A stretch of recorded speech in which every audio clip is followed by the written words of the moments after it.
Guys, this is Mr. Joshy J, and in this video I am doing driver ratings and team ratings for the Grand Prix at Paul Ricard. Gosh, nearly forgotten the name then, but yep, French Grand Prix at Paul Ricard, where I mark the drivers' performances and also the team's performances. So let's get underway then. As always, I start off with Mercedes because they are the Constructors' Champions. Maybe that's out to change things. Maybe as of next season, I'll be starting Red Bull first in the driver ratings and team ratings. So anyway, for now, it's Mercedes first. Mercedes, Lewis Hamilton, 9 out of 10. P2 in qualifying, P2 in the race. Did the one-stop strategy, Mercedes were hoping the one-stop strategy would work out, but unfortunately in the end, Lewis Hamilton ran out of tyres and Max Verstappen overtook him and beat him to victory. So, yep, unlucky there for Lewis. Thought he drove a really solid race. Valtteri Bottas, 9. P3 in qualifying, P4 in the race. Very angry on team radio. Where has this passion been from Valtteri Bottas? Why have we not seen this more often, Bottas getting pissed off on the team radio? That was great to see. Oh, fucking heck. Should have fucking pitted me. Classic there by Bottas. But yeah, really unlucky not to miss that. Really unlucky not to get a podium. But Mercedes, unfortunately, messed up on the pit stop. Max Verstappen, 10 out of 10. P1 in qualifying, P1 in the race. Fantastic strategy by Red Bull, did the two-stop strategy and outsmarted Mercedes. Max Verstappen, he made an error in the starts but recovered very well. Did the undercut on Lewis Hamilton and was able to overtake Lewis Hamilton for the race win in the end. Sergio Perez, 10 out of 10. Already Perez is doing what Gasly and Albon couldn't do. He is getting that car on the podium. And this is what Red Bull been missing over the last few years. A number 2 driver who is good enough to compete with Max. And Perez already has earned his contracts the next season, doing a much better job than Gasly and Albon. So 10 out of 10 for Sergio Perez. Yep. I think it was P5 in qualifying and P3 in the race. So great weekend by Sergio Perez.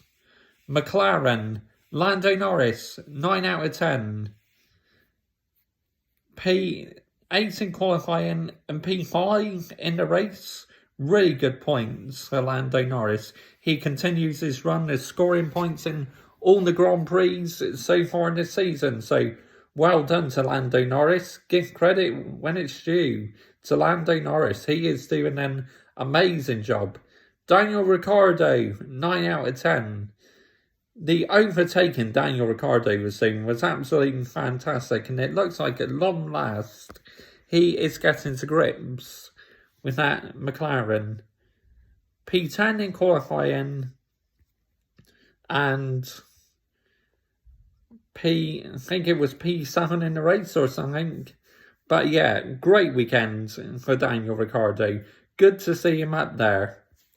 Ferrari, Charles Leclerc, 0. An absolute horror of a weekend for the Monaco driver. Absolutely shocking.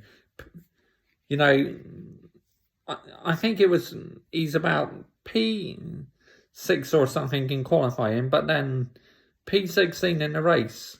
Nowhere in FP1. Just a terrible weekend for Charles Leclerc. That is absolutely terrible. P16, way below his usual standards. A weekend to forget for Charles Leclerc. The driver who was on pole position in Monaco and Azerbaijan. Awful weekend. Carlos Sainz, 6 out of 10. Made a mistake going into the grid and very unlucky to not score a point. But again, poor strategy by Ferrari. The tyre degradation was poor on both the Ferrari, so nothing really Sainz could have done about that. He's close to getting a point, as I said. Alpine, Fernando Alonso, 9 out of 10. P4 in qualifying and finishing the points in the race. Beat Esteban Ocon all weekend. It was great to see the double world champion on form this weekend at Alpine. He was absolutely superb, Fernando Alonso. Esteban Ocon, 4 out of 10.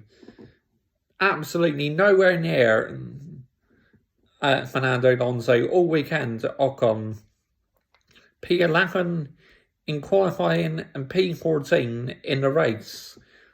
Shocking by Ocon. Terrible weekend. Just announced a new contract as well, but that is a weekend to forget for Esteban Ocon. Aston Martin, Sebastian Vettel, 7 out of 10. Another solid weekend for Sebastian Vettel.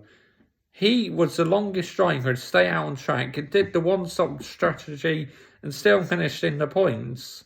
Sebastian Vettel is definitely at home now at the Aston Martin, and that's great to see after a rocky start. Lance Stroll, 6 out of 10. Yeah, he started last on the grids because he crashed out in qualifying and obviously had to start at the back, but did recover well, and got some points, but, it's a poor mistake that in qualifying, so you have to mark Lance Stroll down, I'm afraid.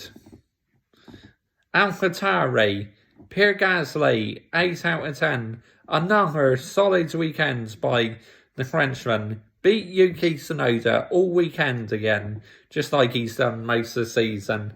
Absolutely fantastic by Gasly. His performances in that AlphaTauri are just absolutely amazing. Yuki Tsunoda, 2 out of 10. A horrible weekend. Yet again in qualifying.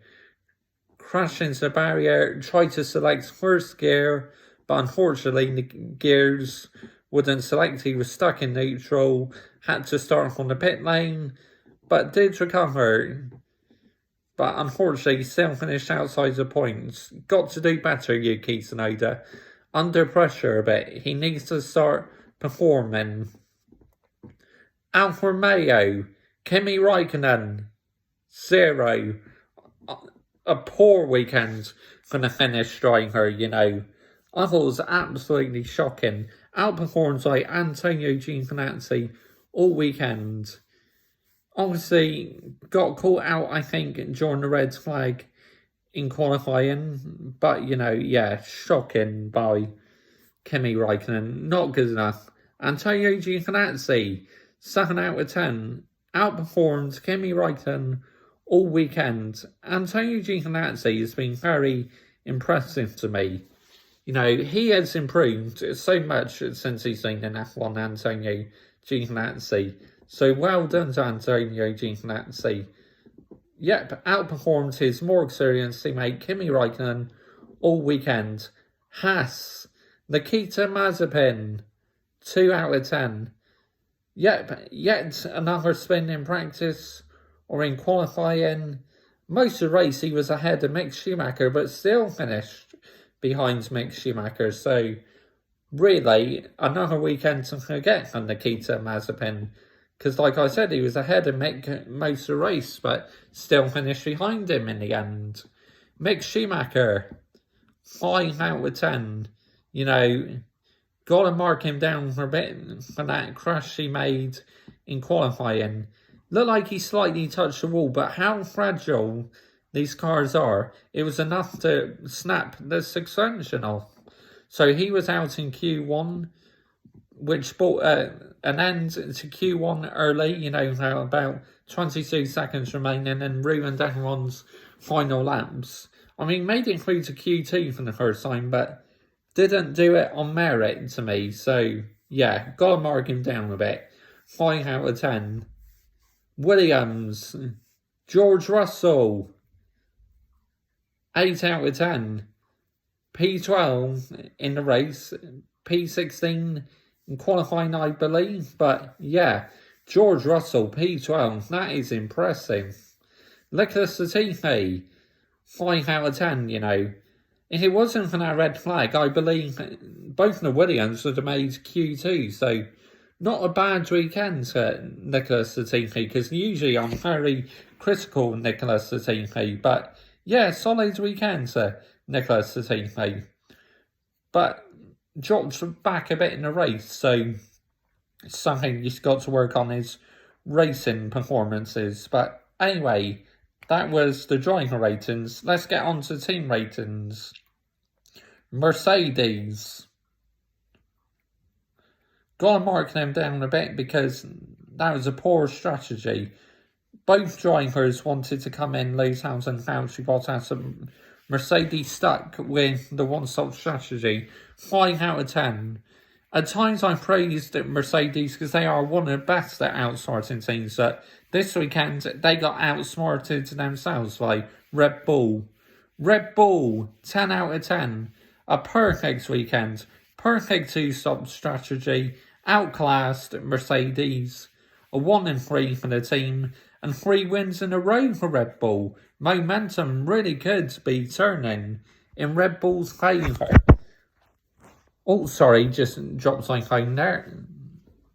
Idiot. But yeah, this is impressive by Red Bull. Momentum really could be turning. For the first time in the hybrid era, Mercedes are under real pressure from a rival team. So it's something Mercedes have got to watch out on, because they are making a lot of mistakes recently, and that is to Red Bull's advantage. So yeah, but 10 out of 10 for Red Bull. McLaren, 8 out of 10, solid points to the team, and a great weekend to them for Ferrari not scoring any points. Ferrari, 2 out of 10, tyre degradation was a joke. Alpine, 6 out of 10, good for Fernando Alonso, but gotta mark them down a bit. Poor weekend to Ocon. Aston Martin, 7 out of 10, solid points to the team. Definitely starting to find their stride now, Aston Martin, after a bit of a tricky start. AlphaTauri, 6 out of 10. Good weekend for Gasly, but gotta mark them down a bit. Another poor weekend to Yuki Tsunoda. Alfa Romeo, 6 out of 10. Decent weekend for Antonio Giovinazzi, but again, gotta mark them down because a poor weekend to Kimi Raikkonen. Haas, 4 out of 10. Usual standard weekend to them. Just so slow, no pace in that car whatsoever. And Williams, 7 out of 10. A solid weekend for them. So that's the driver ratings done. Team ratings done for the Paul Ricard Grand Prix. We are off to Austria next for the double header at Austria. And this weekend is called the Styrian Grand Prix. Then the following weekend is called the Austrian Grand Prix. Because this weekend it was meant to be, I think it was the Turkish Grand Prix or something, or the Canada Grand Prix, but that got cancelled. So both of them races got cancelled. So that's why Austria is fulfilling that spot. So join me on Thursday for a preview to the Styrian Grand Prix. Saturday for a qualifying review, Sunday for the race review, and Monday for driver ratings and team ratings. Yep, so I now do driver ratings and team ratings in separate videos, because I think that format works out quite well, because the race reviews I can just talk about the race, and driver ratings and team ratings I got much more to talk about the drivers' performances and that. So yep, all drivers covered, all teams covered. Join me tomorrow for another video. Bye bye.